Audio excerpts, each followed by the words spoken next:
All right, guys, this is Adamazi TV bringing you the live broadcast of the organizers of the New Yam Festival, Iriji Asaba 2023.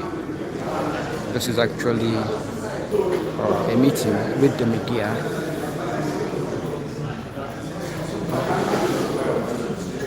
So as you can see, we have the Obueshis of Asaba all gathered here, and the event will soon commence. The time for the event was supposed to be 3 p.m., but Adamazi TV is here live already to bring you all the live coverage from start to finish. If you're just joining us, do well to hit the subscription button and then share the link across board so that all and sundry will take part in this live coverage. Thank you.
Okay, we are still live here in Asaba, where we'll be bringing you the live coverage of the event ahead of the festival, which will be taking place tomorrow.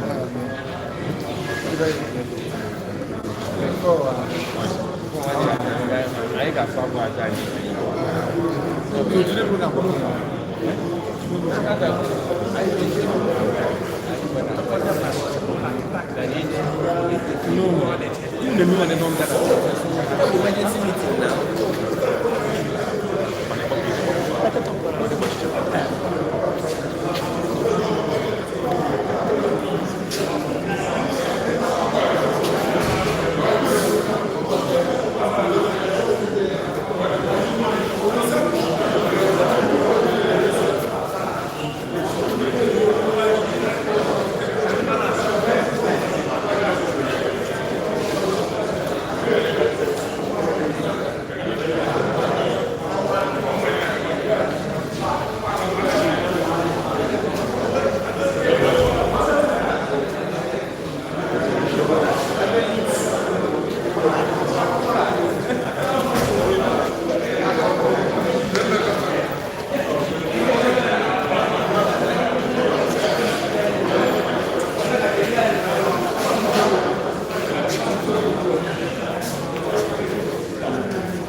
Okay, guys, so this is actually a sort of press briefing wherein the Obueshis of Asaba will gather together, just as you have seen them gathered, to have a press briefing as well as address the different age grades that they have in Asaba on how the event for tomorrow will take place. Of course, you know what the community is celebrating tomorrow, their annual New Yam Festival, which is often celebrated in a grand style, and hopefully that of 2023 will be top notch. And on this note, we want you to know that Adamazi TV is here for you to bring you the live coverage from start to finish, as we've said earlier. So stay tuned, and please do well to share the link to all your Asaba contacts as well as Delta contacts.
It's a traditional thing. It's not like Nigeria.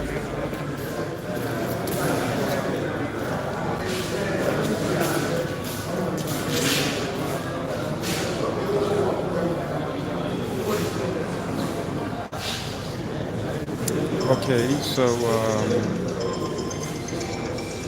as you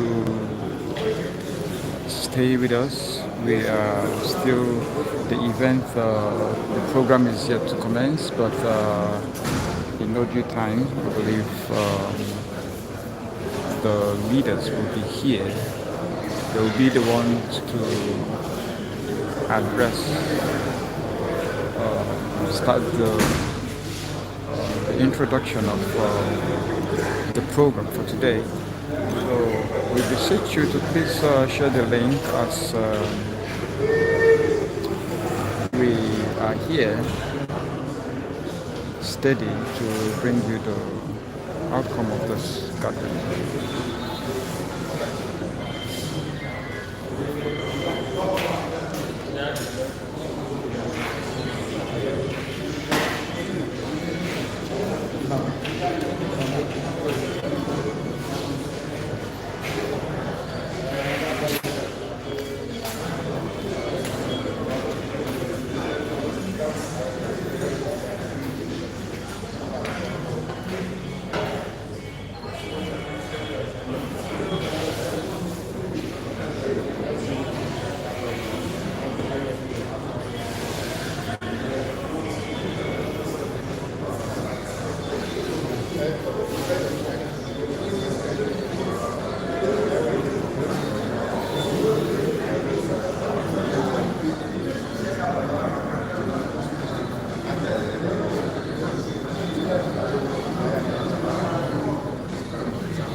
Salud.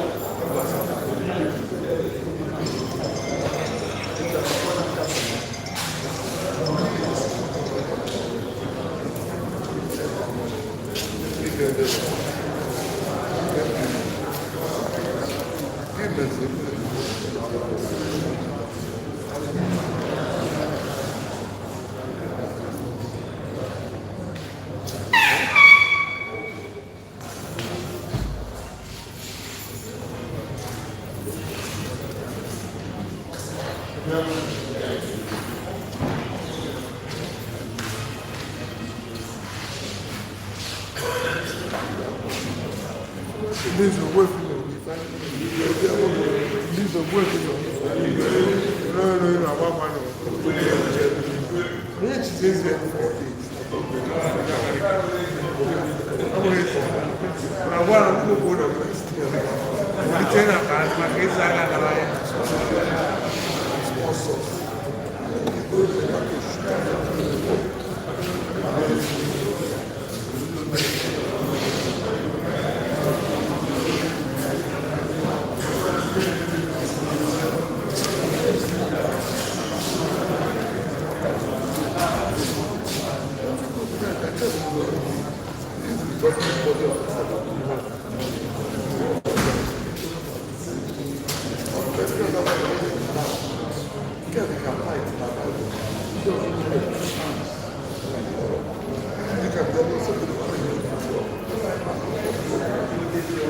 Okay, so as you can see, the leaders are coming up, and very soon the program proper will commence.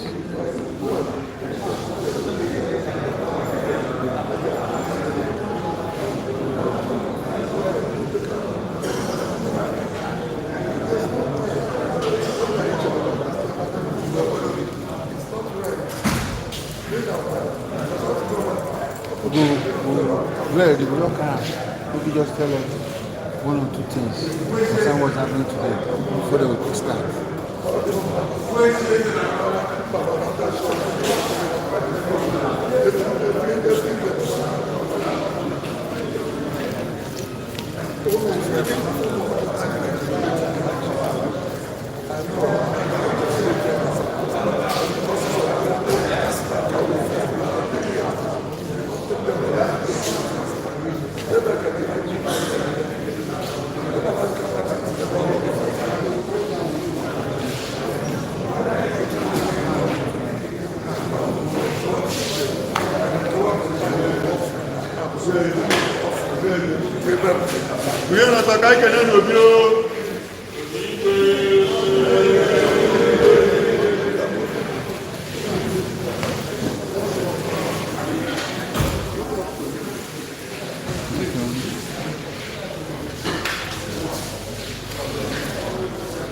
Come closer.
Come forward.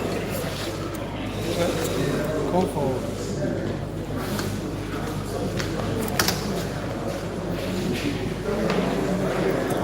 Come forward. Don't they like to be right? Come forward.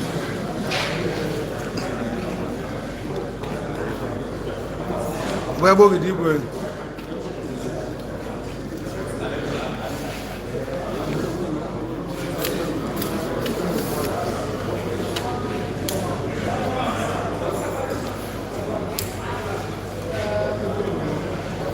Obigwe, please shortly. Are you set?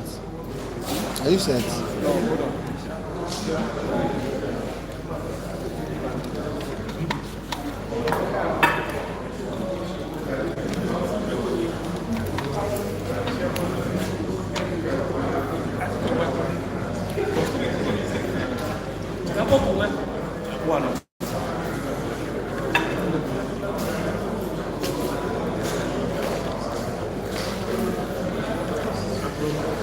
Obigwe. Yes, yes. Or what it's all about. So that the viewers will be abreast of what is happening. But they're surprised seeing handsome young man on red cap, dressed with a bariga, and the other ones with white. You know, they like to know what is happening. So but let my colleague set. So I will go ahead. Yes, yes, yes. Hello.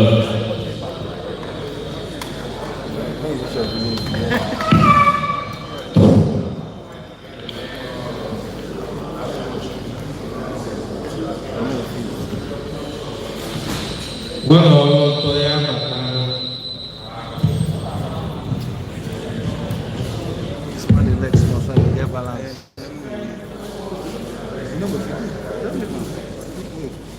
Put it in. Hold on like this. Hold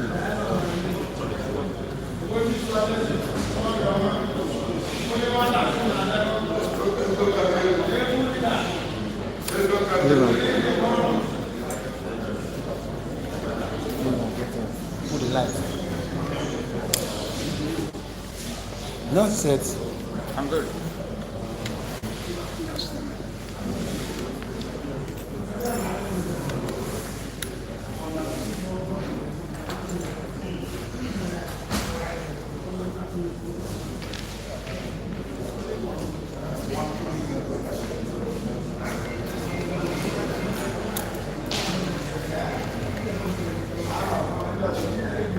All right.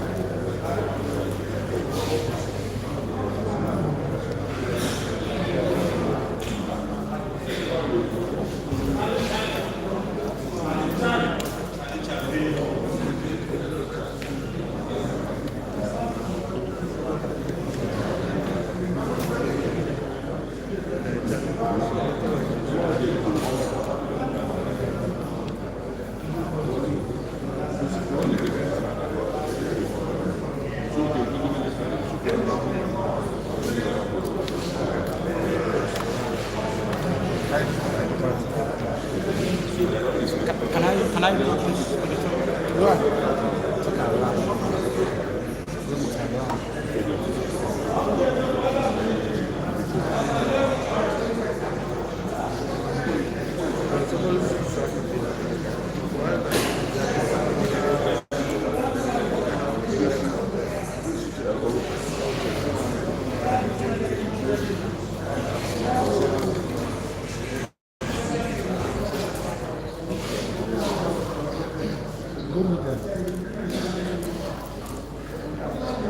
Obigwe, with this media chat for 2 hours with the media, what's it all about? Yes,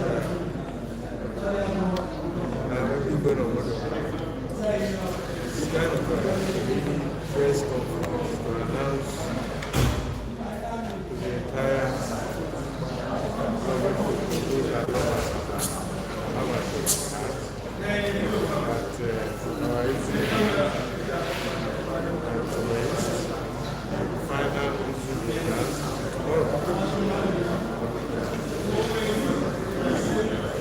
so this conference is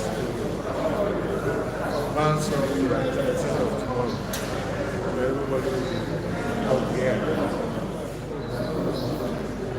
So like tomorrow, what is happening tomorrow? Where is this people? Are you going down the head now?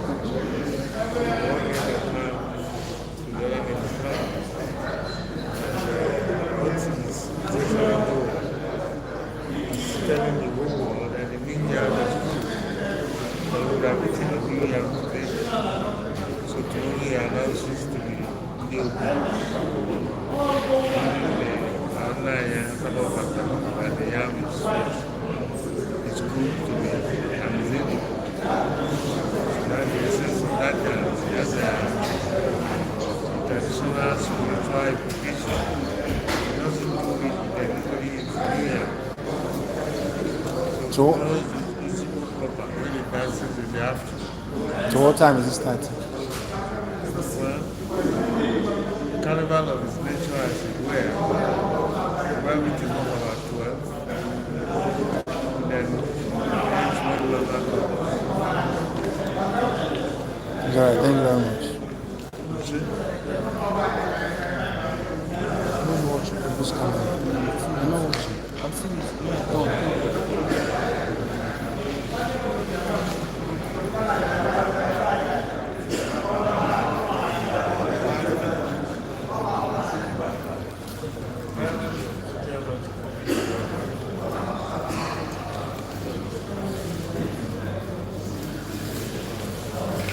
Come, sir. Come. Switch off the power. No, where is she? No, give her 5. Give her 5. That's why, bro. Where she check.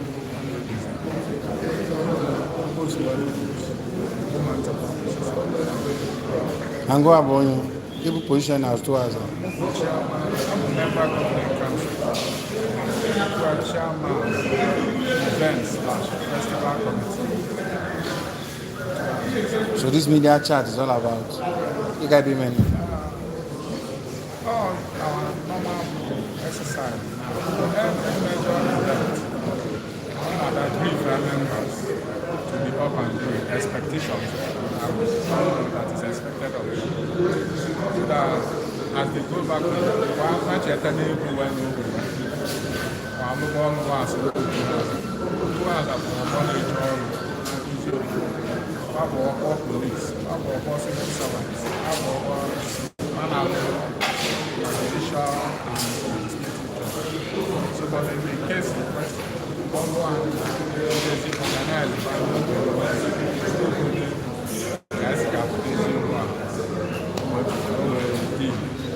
So you have na each case you want to know. The science are everywhere. It's on a festival. You have noticed it from the traffic.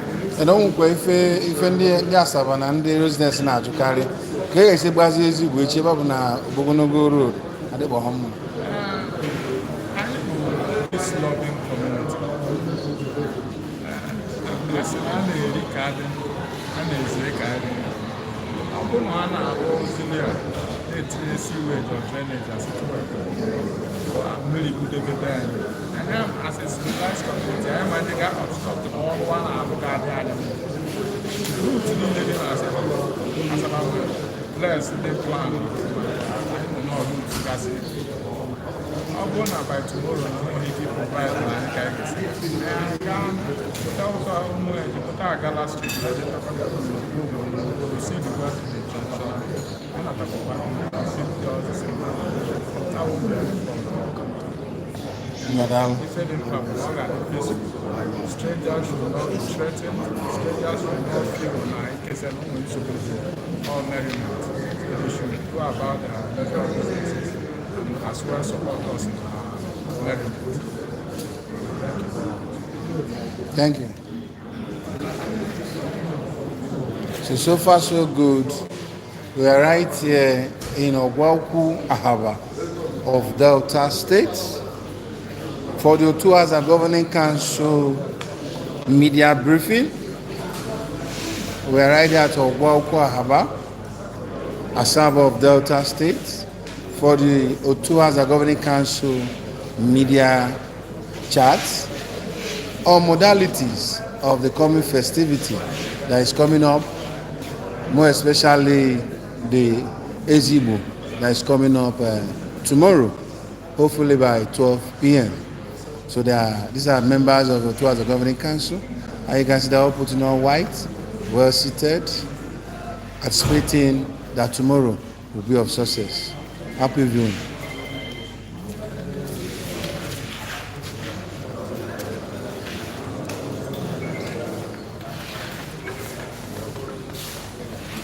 No, bush, no. Bush.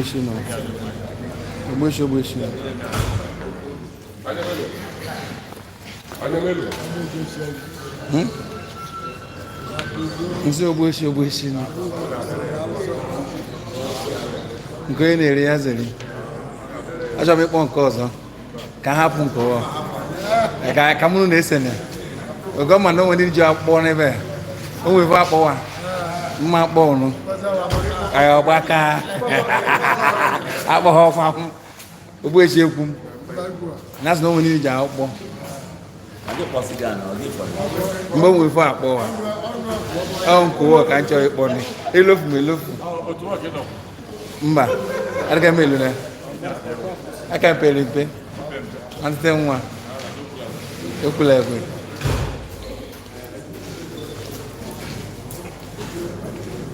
na ogbochi nọ ka onye na-ere ya zeli the comrades ogbochi ego ka ego ya bụ the pen pusher the organizer. But that day, I forgot my go will shovel. One time at the ministry moving forward. He is the secretary to Hazard. Comrade Charles Okocha. You are welcome, sir.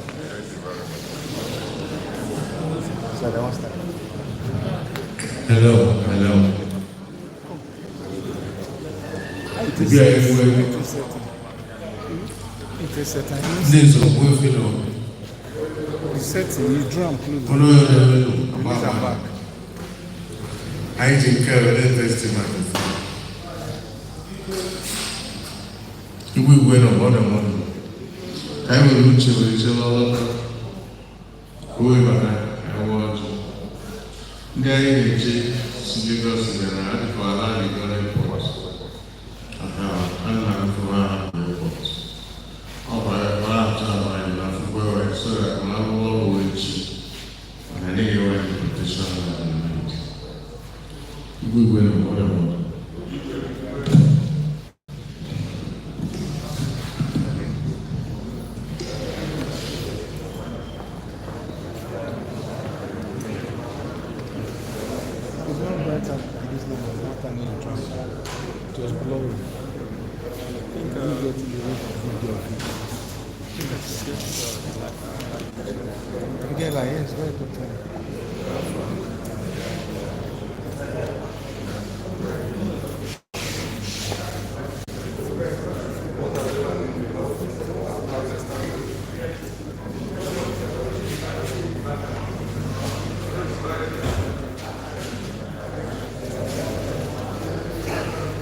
come over.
This is the breaking of kola nuts by the Chairman, Governing Council of Otuhaza, Obi Agbogidi, Dr.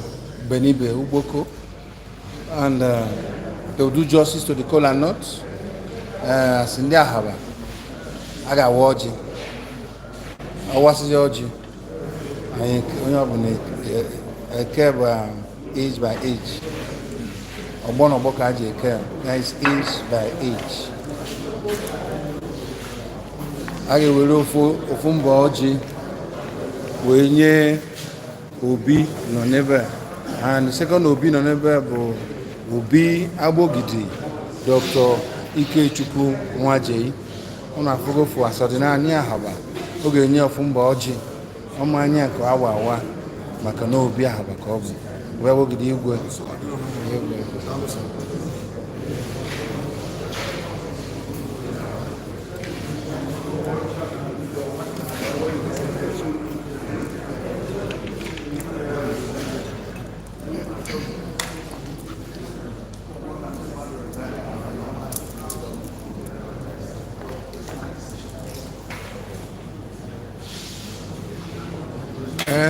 Onye anyị nwe ọjị a bụ the Ọlọtọ of Ahaba, bụrụkwa Ọlọtọ of Otuhaza. Ọ bụ nwancha Otuhaza Ahaba, ọkwa ya nna m. O bidogoro from Otuhaza, ọ bụrụza nke Ahaba niile. The man of integrity, and ka ọ dịzikwa na kwa Chief Judge in Ahaba of Court 1. Ọ bụrụ uche m dị anụ. So ya bụ ka ọ gwazi anyị afa ụtọ na Ogbuechi Emmanuel Ikechukwu Monu na Ụmụeji Nnamnalụ anọ.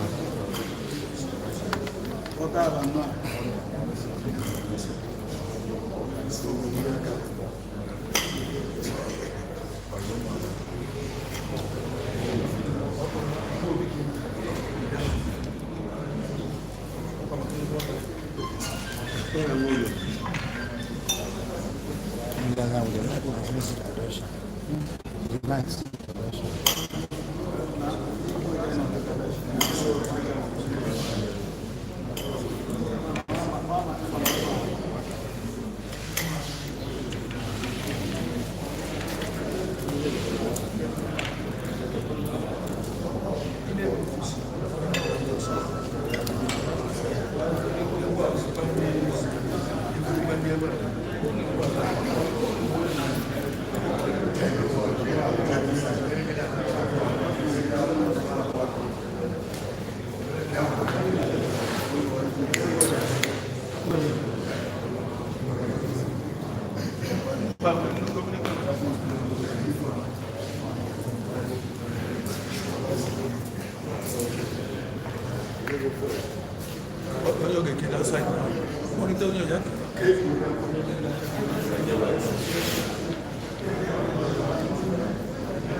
What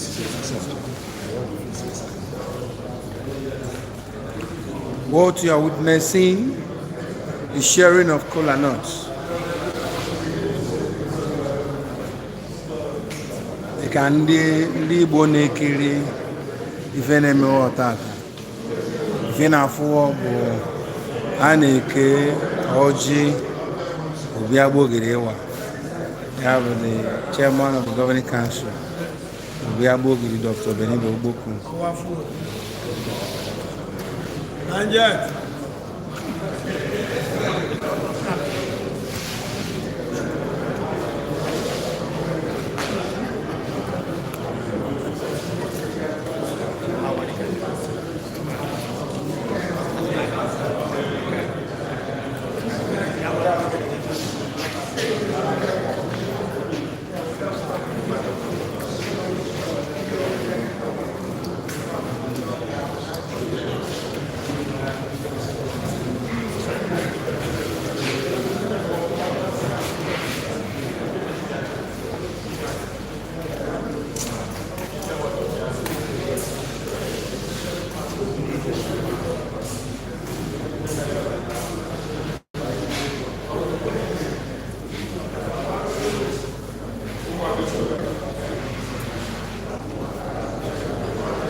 Follow them.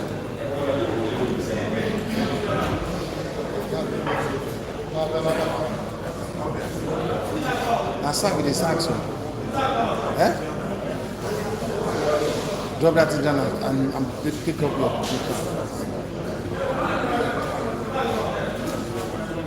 Next time you're coming to meet, always put on belt.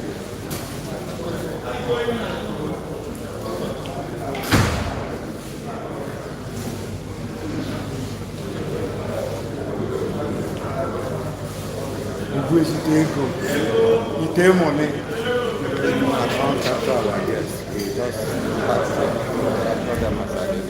Is it better that way? Yeah.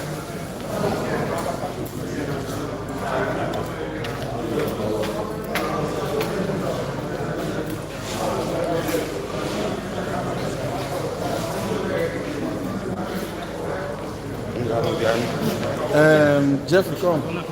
Jeffrey, come.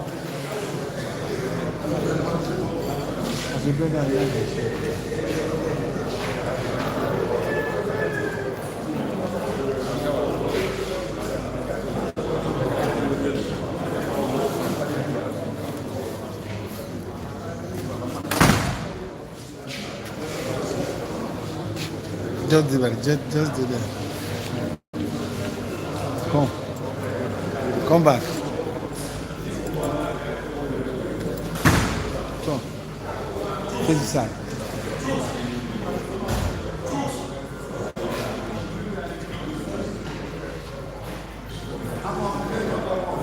Then face the door. Come, face the door.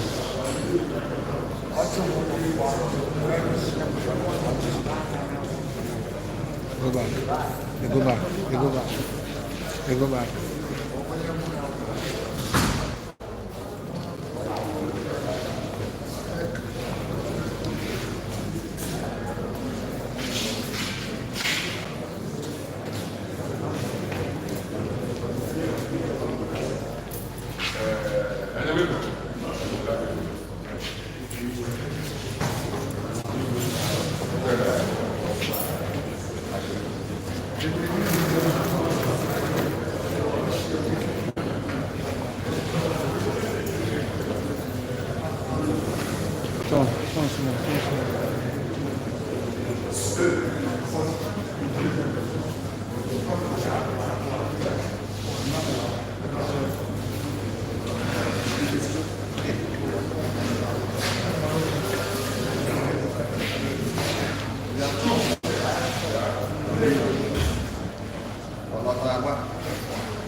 Go to that side. Go to that side.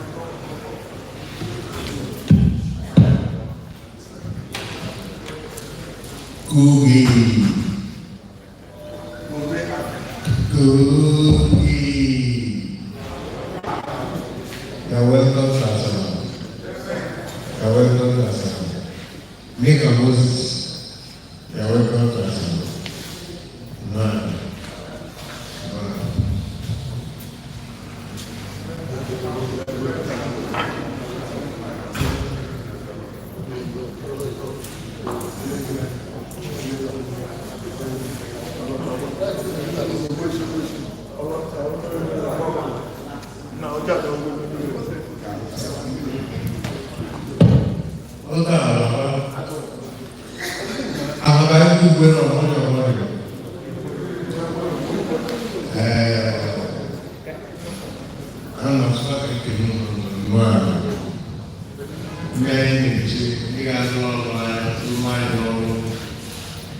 Because he came to the world and immediately referred to popularly as Googie Africa.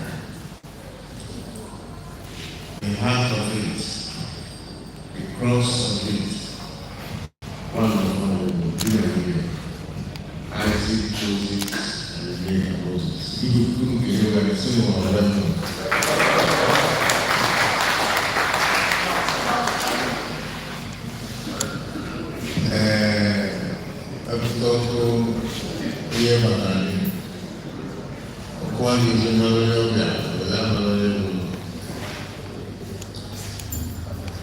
Google Africa, I asked them to bring you here before they take you to your lodge, so that you know what we do here and how we do it.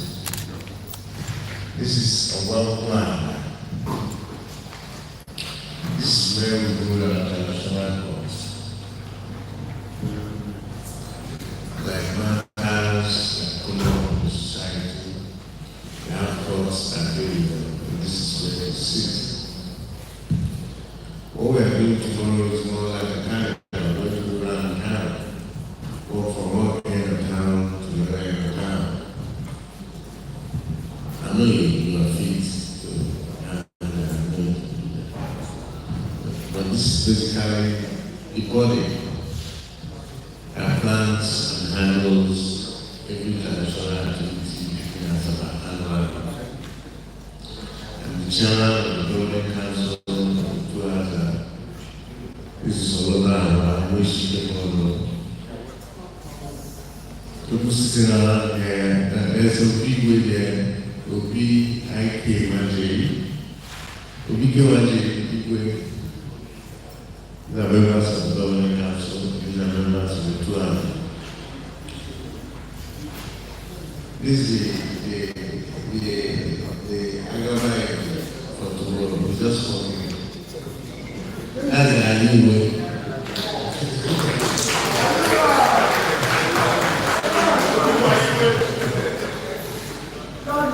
It's a big hot spring where everybody's getting ready to bring out tomorrow. He's the one, that's the one. Dancing and spiritual blessings, bringing good tidings, and telling us that the yam is good. He eats the yam first, so he tastes the poison. After he does that, everybody else can do. So, it's the Agama for tomorrow. Are you with God? This is why you will.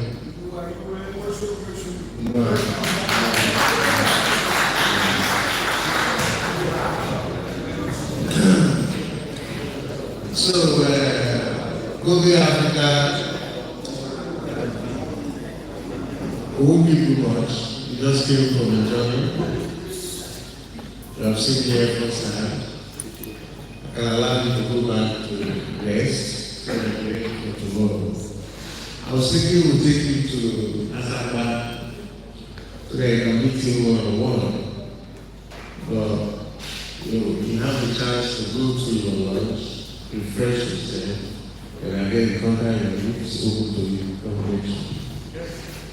Thank you for coming. Thank you for coming.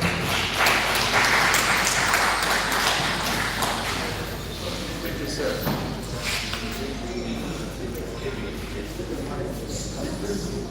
You want to say something? Okay. Thank you, sir. I'm going to be connected to Lagos. No.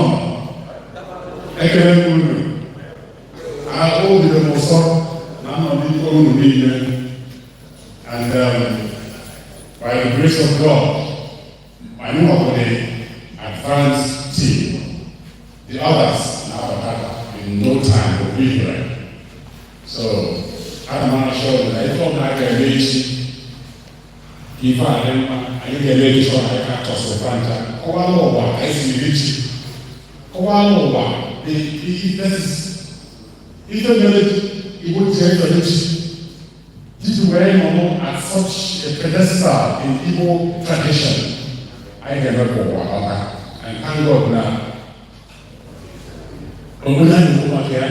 Never have here. So, basic, more managing, or all line, the way we all understand. So I'm letting you ask you alone.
Ketra, are you good? Are we ready to go? Yes, sir. We want to start. Isi kuaje kwa sababu kaenda na kusensiaje kwa pata polisi wee kwadebe maka echi. Asị na anyị na-ala nri ọgbọ ọsọ nru dịka ka anyị si kwuo na nri n'aka anyị nwere usoro ebe anyị kwuru na ọrụ abụkwa n'ego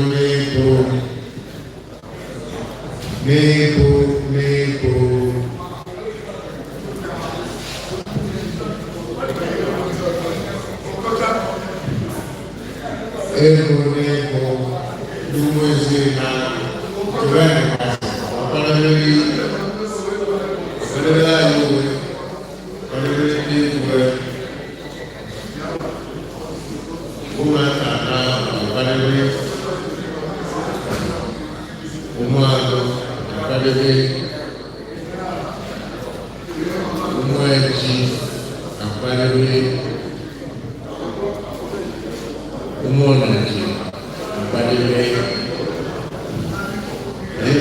Bana, usual raka ofu. Ayo lori kira mereka muta piji. Kalau lupa makai ci, ayo baik sulu release their piji. Piji na peace, kind of peace. Kemudian nasi nari na nari na. Malah mana buat way man. All the sign of peace. So no going forward. Now release their picture. They go give you guys a prayer. All for peace. That's peace. Peace unto you. Let's say Jesus, you want to peace unto you. You got to picture. Now go.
ebe igwe ọlọta agba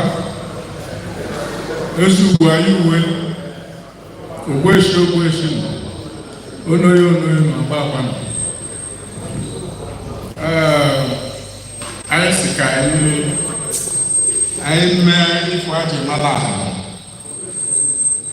anyị nọfụma ebe na-amụrị na ndị ada anyị ejegere ife ndị ọzọ n'ime ha ọ na-ahaba ahụbasị n'aka ji agbaja olu ọ ndị mmadụ na-eme ọrịa dịpọsịtị o nwere ndị tinyere uwe commit their time and resources ọ bụrụ na anyị jụrụ iji ụkwụ nwa ịfụnanya obodo ọ dịsị ka ya bụ ife wee na-akọ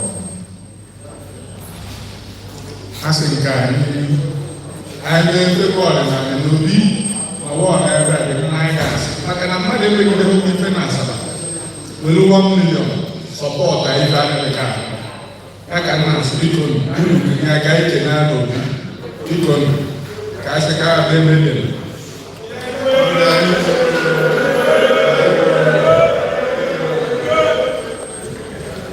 ụmụtụkwanye anyị nwoke ọzọ bido n'isi ọnwụ na ọ ga-adabagharị mana like he said na last meeting anyị nọ n'ebe ọ sị na ife ọbụla ka anyị si asụ a na ha na mbido akwa na-esi ike a na-enwetiti problem especially ife dị oke mkpa ndị ụfọdụ ndị ga-ewu ụfọdụ ndị ama mbụ n'obodo na-aga n'ihu ọnwụ ihe bụ ọ ga-abụ mmadụ niile ọ ndị ọ dị mkpa bụ ndị ga na-ekwechizi ma ọ ga-abụ ọ mmadụ dị ka Ogbueshi Salaeze lụọ aka biko ka anyị kenyere na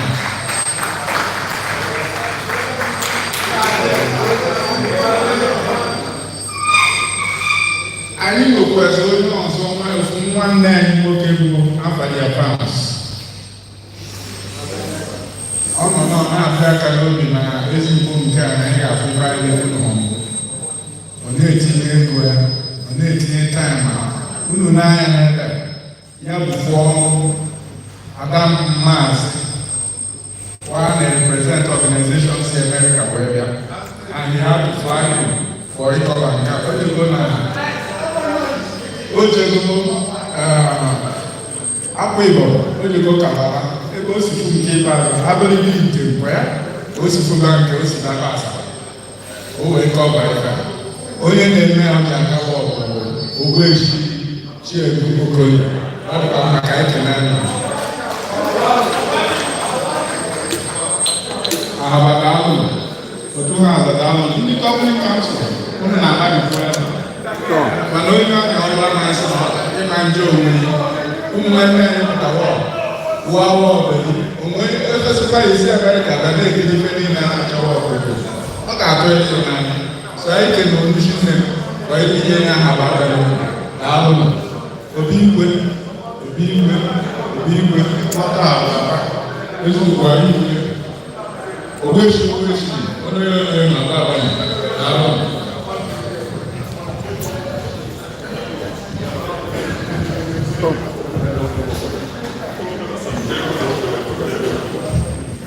Cheri.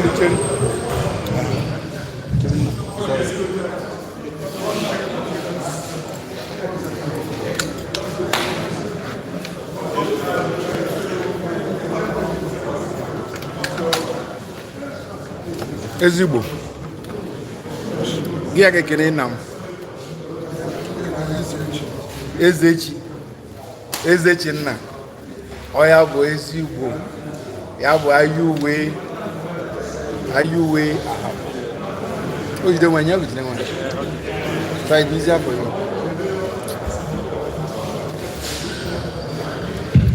nna ọ ma nọ gị bụ ezigbo gị nwere ike ikwu ni maka ezigbo na-abịa echi ndị ize Ogbuefi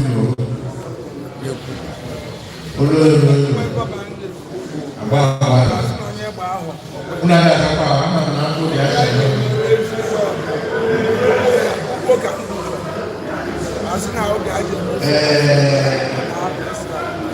every September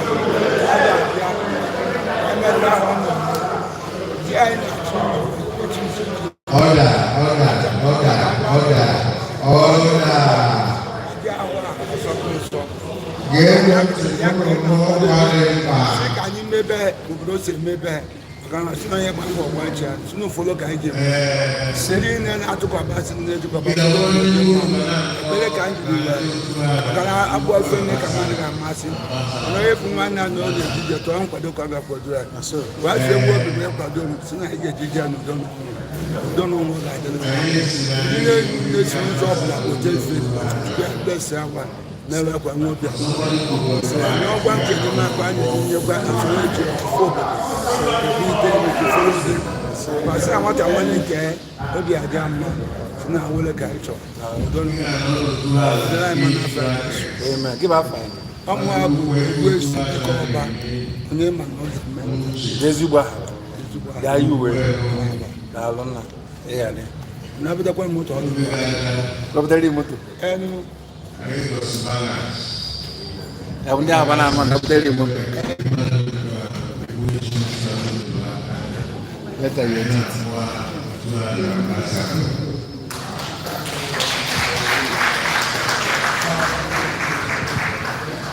anyị nwere ndị ọzọ ga-akọwa akọwa mmadụ dịka ịsa na Naịjirịa ebe isi na-abụ John Ndubeze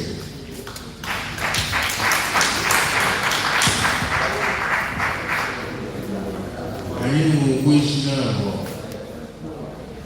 Akwe Omogbu bụ Chief Peter Ejiofor anyị si n'ọbụ 2000 ambassador.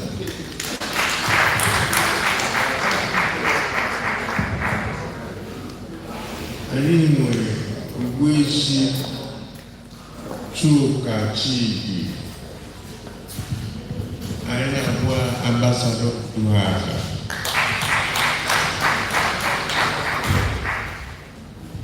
Anyị nwere Ogbuechi Patrick Odume Isieke anyị na-akpọ otu Duhaga ambassador.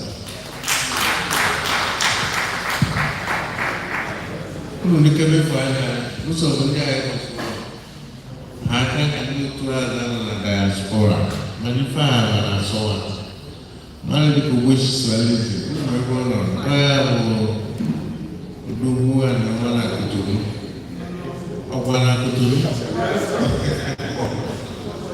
Kotonu kwụsịkwa ebe ọbịa maka ife omerife anyị na-emewo wee werikwa ego tinye all the day to a culture. What I have qualified was a mere ambassador. So, very cage and you tell you one inch, Narago, Awaji, Avatar is expected there. One pay homage on that day, neighbor. So, no to hazard. Look at accordingly, neighbor. And I just have what all you made from money, but it's not everybody is not invited. Who was trying to do the award? But as I was saying, now we're going to have someone cut on a million award. We can make it low for there. And then give me Gala Night, where I award the plans as our ambassadors. This year, and this year too. I need to go to Abia question. I got call you. If I'm going to ask you to if I am anything, and I need you to have, and I need your I am going this year. I got to audit you so that I will share a weekly quality you need. I see. I got invited in the honorables. Captains of industry, na ndị uwe ọbụ ambasada nọta ndị ga-enwe ike bịa ga-anọ United Airlines. So unu bụrụ n'obi ụmụ ọka isi anyị apụta ka enwe ọcha chaa ọcha onye na-adaba.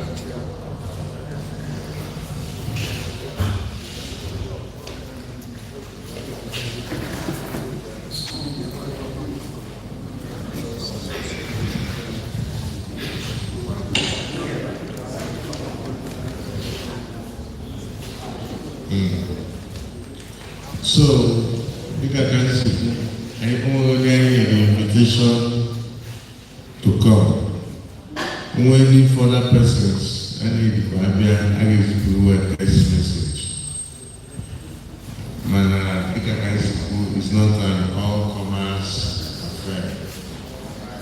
Maka, what the personality Gabia, no, we play. Why is it? It's really table. Like security reasons.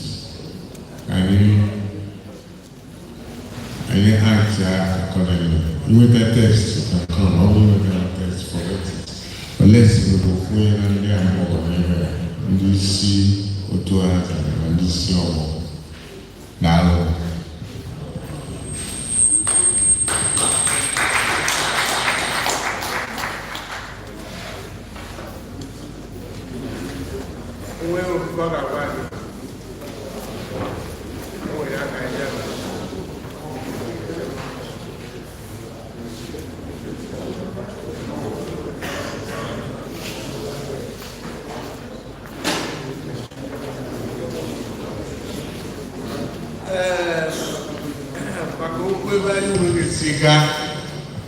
Then on the Facebook is an issue on Facebook. When I join the looking at I need to go out.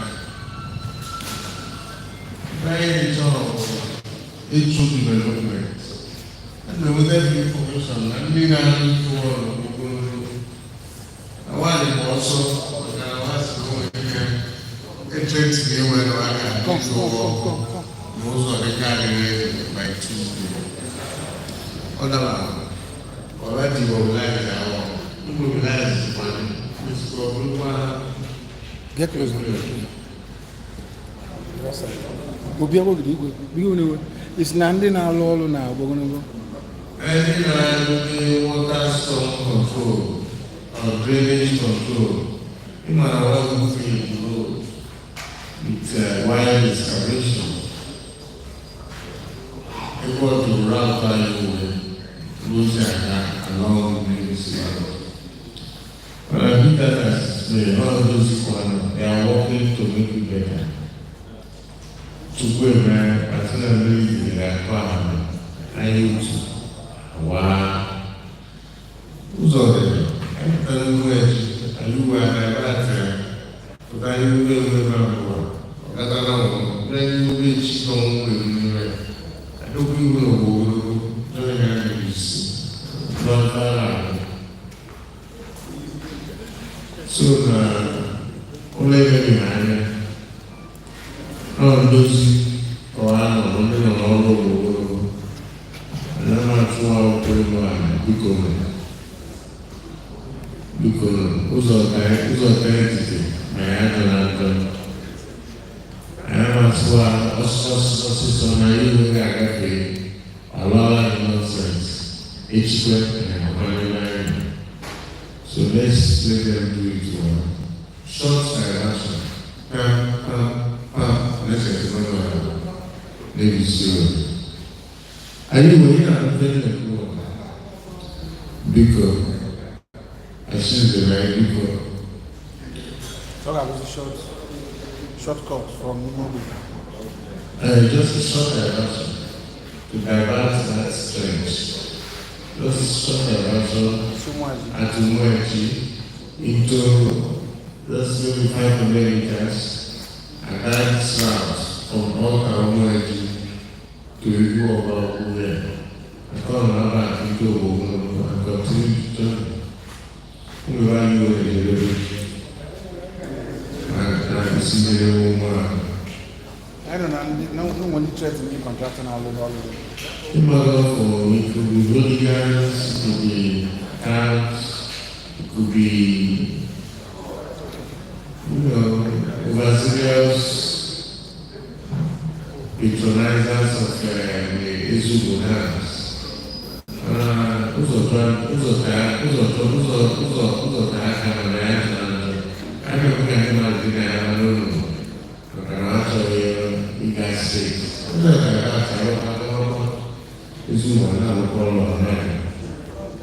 And never for the match. Also, all developments. This area from hopefully by the time We don't know more than can. we will also that answers. To finish another night. I finish this water will have a cost until you realize. I'm just a little bit one way. Not for one, not for one. I don't know. We are going to Now, sir, I will go to now, sir. And now, another decision.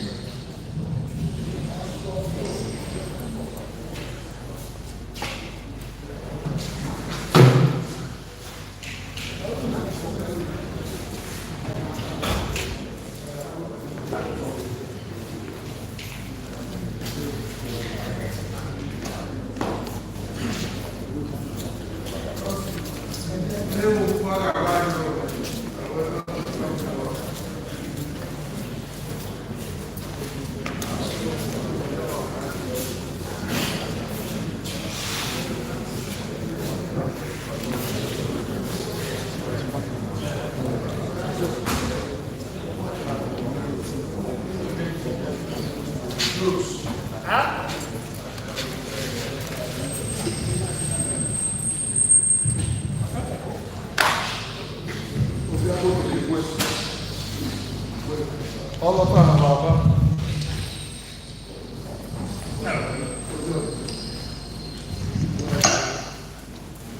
ọlọ́tà àbàtọ̀ òbí akọ́ni igwe anyị ezugbo anyị nwere onoyi nu agbagba na ogweshi nke onye dị ya zere enweghị oke okwu mana ike ahaba nọ n'ebe ọ bụ ọsọ bụ nwa ahaba. And when I find there in your hearts, if you quit of me this honor, and that with this, you people have propelled me to do more. Although we feel a member, more. And I appreciate you people, I will disappoint. That way. Obi akpọrịta igwe ọlọta ababa anyị iwe okweshi onoyi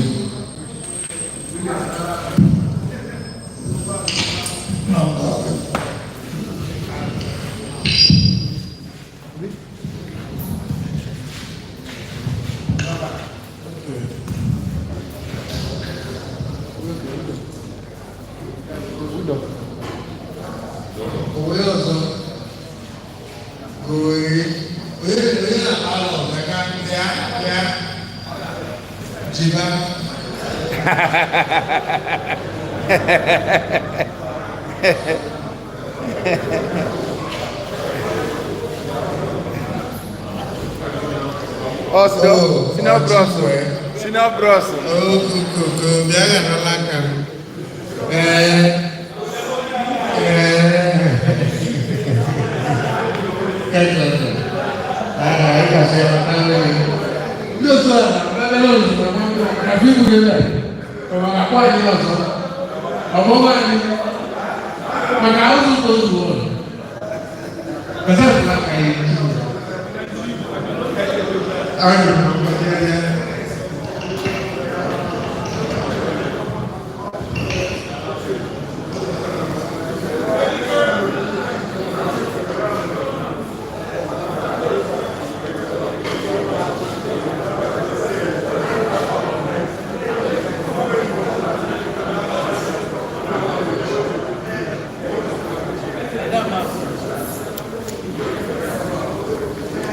Comme ça.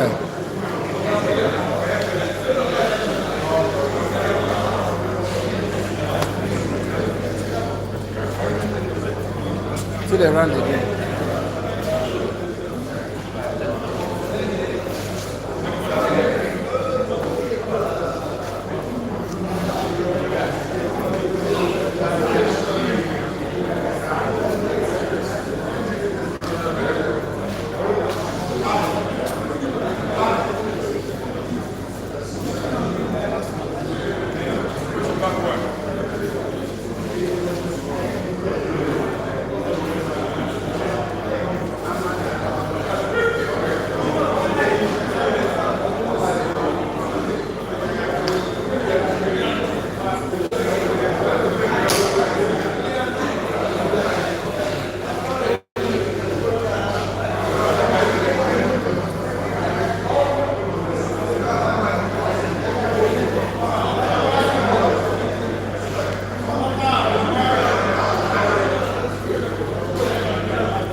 So that 2 o'clock, are you going another cage? I go down.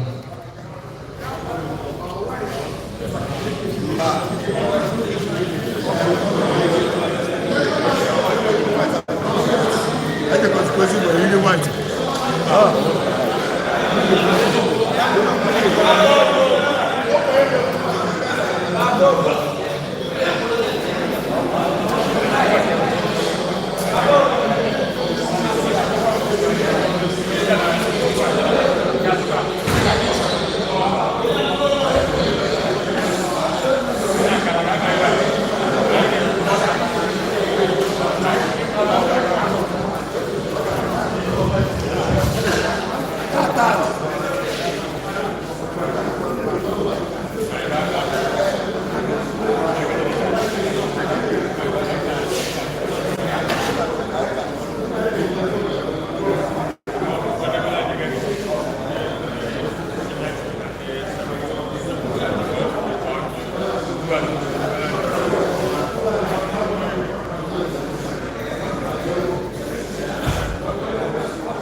Agbana, Wevi Agbana, ife ntọ́jú ọ̀gá Obego, ọ̀gá Obego náà.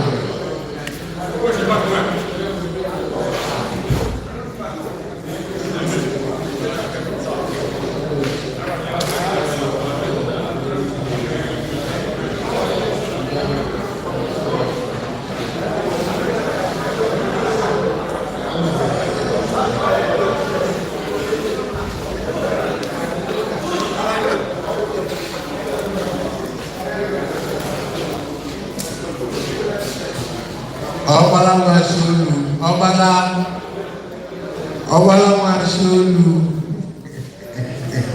Ogbu Eṣikẹrọ.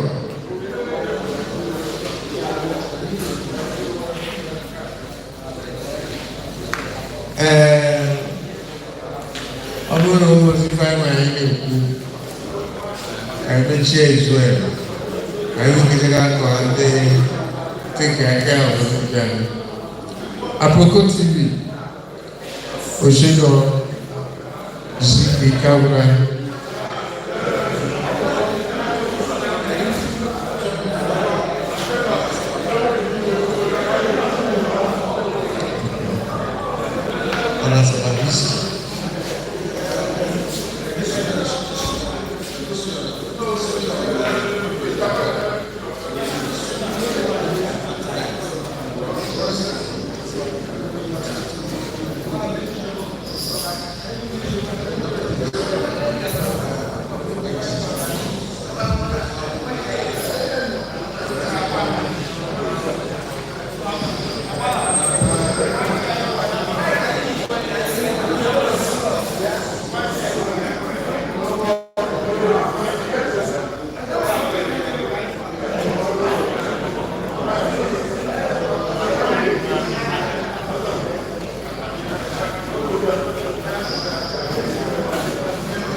you can commence that. Apoko. Want to commence that? Yes. Let's go. That's why there's a mistake.